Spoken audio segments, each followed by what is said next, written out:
हुकूमत खामख्याली में ना रहे, अवाम का हक लिए बगैर धरना खत्म नहीं होगा। लियाकत बाग में मुजाहिरीन से खिताब और मीडिया से गुफ्तगू करते हुए हाफिज नईमुर्रहमान का कहना था कि हुकूमत ने बिजली के बिल, तनख्वाहदार का इनकम टैक्स और IPPs का मामला हल ना किया तो मुल्क भर में धरने होंगे। पाकिस्तान को अनारकी के लिए नहीं छोड़ सकते, पूरा मन एहतजाज करेंगे। इनका कहना था कि हुकूमत से मुज़ाकरात भी होंगे, जिसके लिए हमने कमेटी कायम कर रखी है, लेकिन मुज़ाकरात टालने के लिए नहीं होंगे। अवाम को रिलीफ देना पड़ेगा। पूरे मुल्क की उम्मीदें इस धरने से वाबस्ता हो चुकी हैं। एक सवाल के जवाब में हाफिज नईमुर्रहमान का कहना था कि डी चौक ना जाना भी हमारी हिकमत अमली का हिस्सा है। डी चौक जाना कोई मसला नहीं, जिस दिन और जब चाहेंगे डी चौक भी पहुंच जाएंगे, लेकिन मसला लोगों को रिलीफ दिलाने का है। हमारे पास सारे ऑप्शन खुले हुए हैं। हाफिज नईमुर्रहमान का कहना था कि IPPs एक बहुत बड़ा मसला है।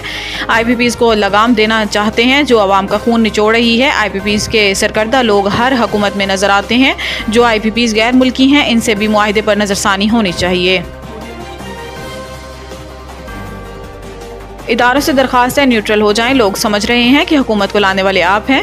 एक बयान में वज़ीर आला अली अमीन गंडापुर का कहना था कि हमारा बजट टैक्स फ्री और फलाही है। अवाम को सोलर पैनल्स फराम कर रहे हैं। बिजली के मामले पर अमीर पर हाथ डालें, गरीब कितनी बिजली चोरी कर लेगा। दूसरी जानिब मुशीर इत्तलात खैबर पख्तूनख्वा बैरिस्टर मोहम्मद अली सैफ का कहना था कि मुस्लिम लीग अपनी जाली हुकूमत को बचाने की कोशिश कर रही है। अता तारड़ गुमराह कुन बयान दे रहे हैं। बैरिस्टर सैफ का कहना था कि हुकूमत अवाम और सिक्योरिटी इदारों में गलत फहमियाँ पैदा करने की कोशिश कर रही है। वज़ीर आला अली अमीन गंडापुर ने बनू मामला पूरा मन तरीके से हल किया। वज़ीर आला ने लीगी रहनुमाओं की हालात खराब करने की कोशिशों को चकनाचूर कर दिया। ख्याल रहे कि गुज़िश्ता रोज वज़ीर आला KP अली अमीन गंडापुर ने एक बयान में कहा था कि खैबर पख्तूनख्वा में कोई ऑपरेशन नहीं होने दूंगा, सूबे के तमाम फैसले हम खुद करेंगे। तालिबान को वापस लाने वाले कहते हैं ऑपरेशन नहीं होने देंगे। अता तारड़ का अली अमीन को जवाब। इस्लामाबाद में प्रेस कॉन्फ्रेंस करते हुए अता तारड़ का कहना था कि वज़ीर आला खैबर पख्तूनख्वा जलसों में कुछ कहते हैं, इजलासों में कुछ, और इनके बयानात तज़ादात का मजमूआ है। इन्होंने कहा कि तालिबान को वापस लाने वाले कहते हैं ऑपरेशन नहीं होने देंगे। आपके पास प्लान क्या है? एंटी टेररिज्म के लिए क्या कर रही हैं? जैसी बातें हो रही हैं, ऐसा कोई ऑपरेशन नहीं हो रहा।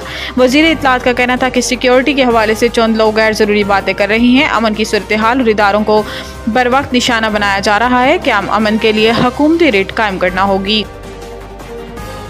इस्लामाबाद हाई कोर्ट ने एहतजाज के लिए PTI की दरखास्त निपटा दी। अदालत ने कहा कि इंतजामिया कानून और अदालती ऑब्जर्वेशंस को मद्देनजर रखकर 29 जुलाई को F9 पार्क या किसी मुनासिब जगह पर एहतजाज की दरखास्त का फैसला करे। जस्टिस समन रिफत इम्तियाज ने फैसले में कहा कि आइन में मुनासिब पाबंदियों के साथ पुरअमन एहतजाज पर किसी का हक है। किसी और सियासी जमात के की बिना पर दरखास्त गुजार पार्टी के आइनी हकूक सलब नहीं हो सकते।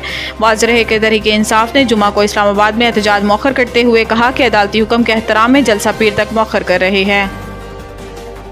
नवीद टिक्का शॉप मुंशी महल्ला चौक, नया अंदाज, नया जायका और मयार एक साथ। नवीद टिक्का शॉप अपना पैगाम देते हैं, रेट वो जो हर किसी की पहुंच में।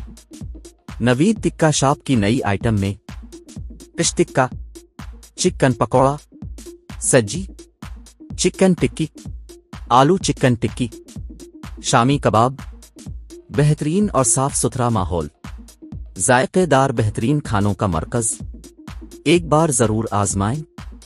नवीद टिक्का शॉप मुंशी महल्ला चौक, मंदी बहाउद्दीन।